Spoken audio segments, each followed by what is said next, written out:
It's Monday, and that so happens to be the day that I like to talk about monsters. I'm Geoff Arbuckle, and this is Monster Mondays presented to you by Film Seizure.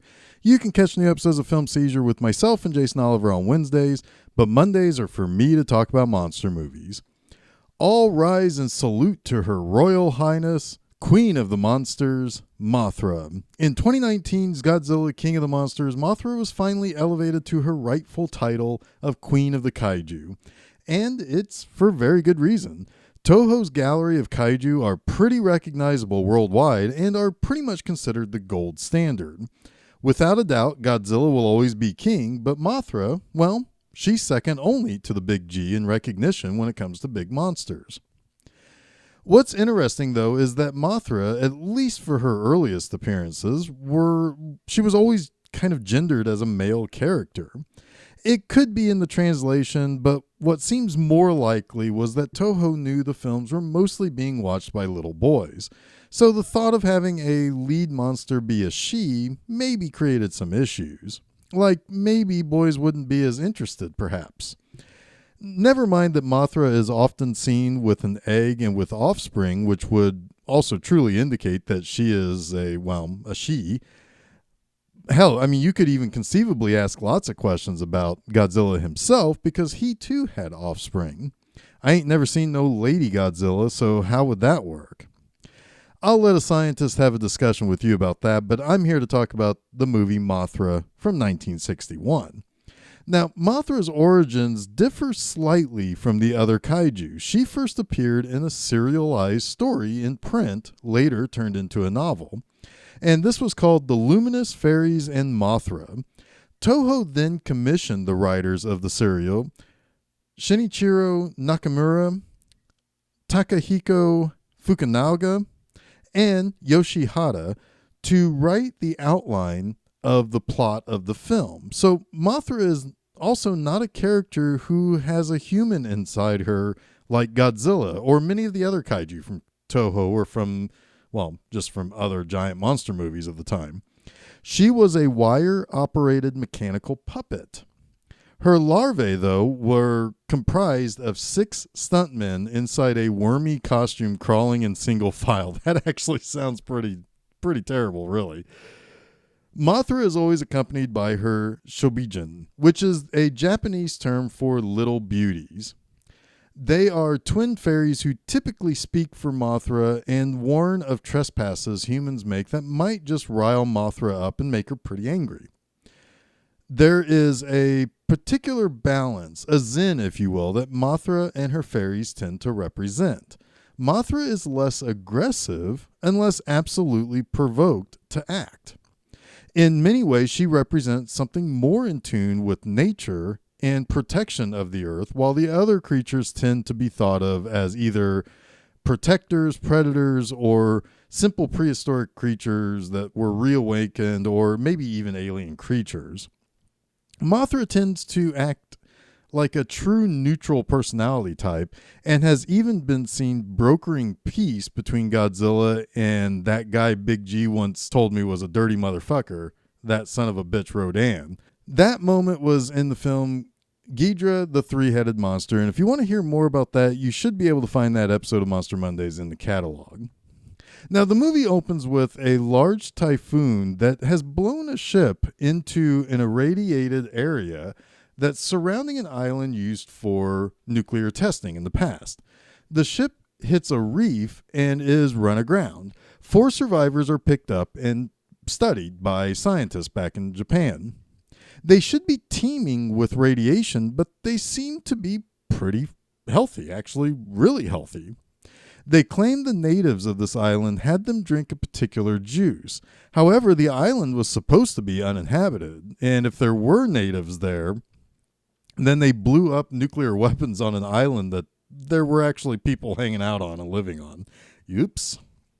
Anyway, this spurs an expedition to the island. When the expedition lands on this island, which is called Infant Island, they find all sorts of strange things. A very lush jungle, giant plants, strange creatures, and 2 tiny girls.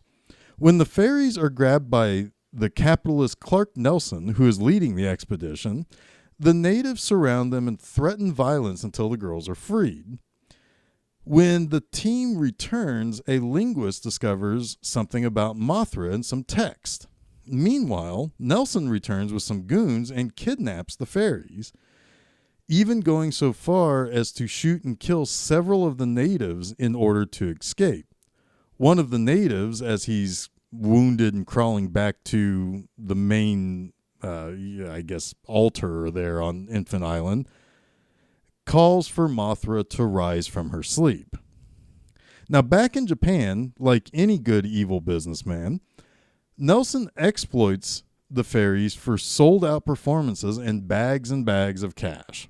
They come out and they sing the Mothra song, and as they sing the song, more natives on Infant Island prepare for Mothra's hatching from a giant egg, and Nelson refuses to return the girls to Infant Island. Eventually, the twins tell our hero characters, a reporter who goes by the name Bulldog, his photographer lady, which, sorry, I don't actually remember what her name was in the movie, and the linguist, that Mothra will come to save them, and she will create a terrible mess of things if people don't straighten up and fly right, damn it. Sure enough, back at the island, the egg hatches, and Mothra is going to go on a Japanese vacation to mess some jerks up. Basically, for the second half of the movie, you have the good guys trying to convince the bad guys to release the girls to protect Japan from Mothra. There is one larger problem, though. Mothra is drawn to the fairies by way of telepathy. They even try to figure out a way to cut that off with a box that would disrupt the brainwaves. What's more, Nelson is from a different country and is being protected by his government. This whole thing is a diplomatic and psychic headache, and who's going to pay for it? Tokyo, of course.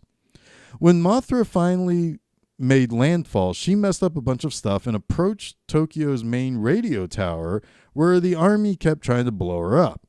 However, this doesn't go any further. The army believes that they have hurt her and possibly even killed her at the radio tower, but she is actually cocooning herself. While inside the cocoon, Mothra is attacked by the army's atomic heat gun, and it seems to kill her by burning her alive. However, she's not so dead as we were led to believe. She transforms into the adult Mothra with the wings and the what have you. That's when she really becomes super duper destructive. When she flies, her wings kick up a powerful wind that causes vehicles to fly around and fly into buildings and such. And this causes sentiment to change for Nelson, and he's now treated as a fugitive from both the law and from the people who beg him to return the girls. He's eventually killed by police who free the girls. The heroes figure out how to draw Mothra to a place to peacefully release the twins. Then they can basically all three return back to Infant Island without any more problems.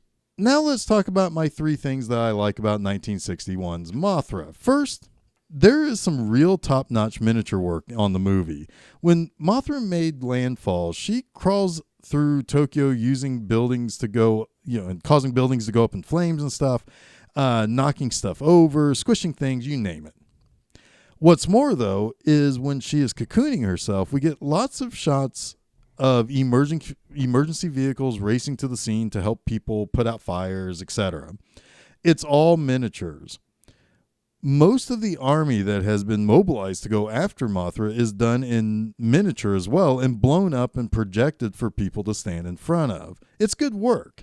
With lots of these kaiju movies, it's normally a monster stepping on buildings and pushing them over, but Mothra has to crawl through them. And that's really kind of neat to see. It's something a little bit different. It had to be fun to be the six guys inside the Mothra costume to plow through miniature buildings and such, even though 5 of those guys are smelling butt while in that costume. So maybe it's not so great. While this movie is pretty heavy-handed in its message of, maybe don't exploit things and exploit people from a different culture and shit for money reasons, Nelson is rather cartoonish in how he's portrayed as this kind of childish capitalist that has absolutely zero concern for the twin fairies. But it kind of works, and you actually applaud it when he's killed by police after he still refuses after being required to return the twins to Mothra so that she would stop attacking Tokyo. This also feels like the first time Toho started really leaning into a more kid-friendly fare, because the heroes of the movie are absolutely altruistic journalist and a linguist who organically figure out how to attract Mothra to a safe place to return the fairies to her. And it's a pretty decent little morality tale that also appeared in her next appearance, Mothra vs. Godzilla, in which greed caused a lot of the bad stuff to happen. My point is, I just simply appreciate the simple tale here. I like the real easy to follow who's good and who's bad plot.